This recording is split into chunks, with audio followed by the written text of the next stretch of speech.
நிலவுக்கு என்மேல் என்னடி கோபம் படம் அப்படியே சூப்பரா போயிட்டு இருக்குது.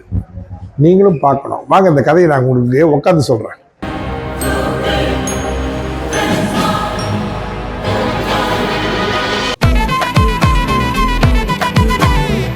வணக்கம், எல்லாம் எப்படி இருக்கிறீங்க? நல்லா இருக்கிறீங்களா?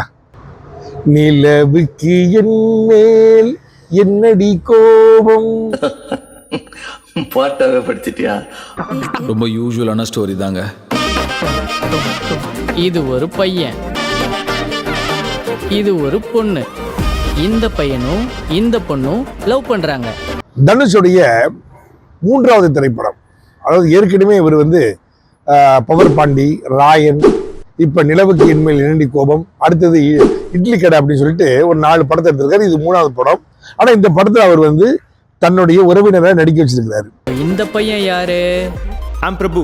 நீ ஏதோ சமையல்காரன் ஆகணும்னு சொன்னல, நீங்க குக்கா? நான் குக் இல்ல, ஷெஃப். ரெண்டும் ஒண்ணுதான். ஜிவி பிரகாஷோடைய இசை சூப்பர் பாட்டு. அதாவது படம் வர்றதுக்கு முன்னாடி பாட்டுலாம் ஹிட் ஆயிருச்சு. செம்ம டான்ஸ். பாமா பாமா கம்மன் சிங்கு குயின தேடி வந்தான் கிங்கு. கோல்டன் ஸ்பேரோ என் நெஞ்சில ஆரோ. கஸ்தூரி ராஜா, இவரு, தனுஷ் எல்லாமே அந்த சினிமாவோட இருக்கிறதுனால அந்த இயல்பான நடிப்பு அவருக்கு வந்துருச்சு.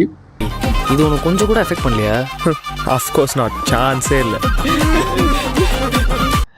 சில விஷயங்கள் நம்ம எதிர்பார்த்த மாதிரி இருக்காது. கொஞ்சம் வித்தியாசத்தை கொண்டு வராங்க உள்ளுக்கு. அதுல கொஞ்சம் நடிப்பு, காதல், நகைச்சுவை, கலாட்டா, யங்ஸ்டர்ஸுக்கு பிடிச்ச மாதிரியான ஒரு கதை. உனக்கு எவ்வளவு சம்பளம்? You drink, you smoke? சாவுடா. அதாவது ஒரு படத்தை பார்க்கறது மனசை திருப்திக்காகவும் மனசை சந்தோஷத்துக்காகவும், அந்த சந்தோஷத்தை தரக்கூடிய ஒரு அருமையான திரைப்படமா வந்திருக்குது.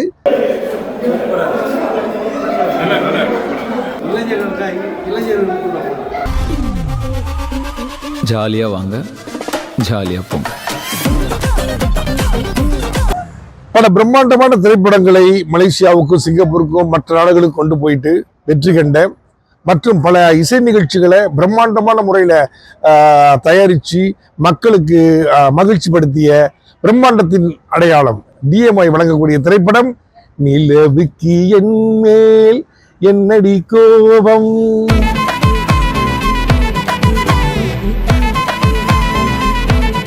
மேல் விவரங்களுக்கு myfame.com.my அகப்பக்கத்தை பாருங்கள்.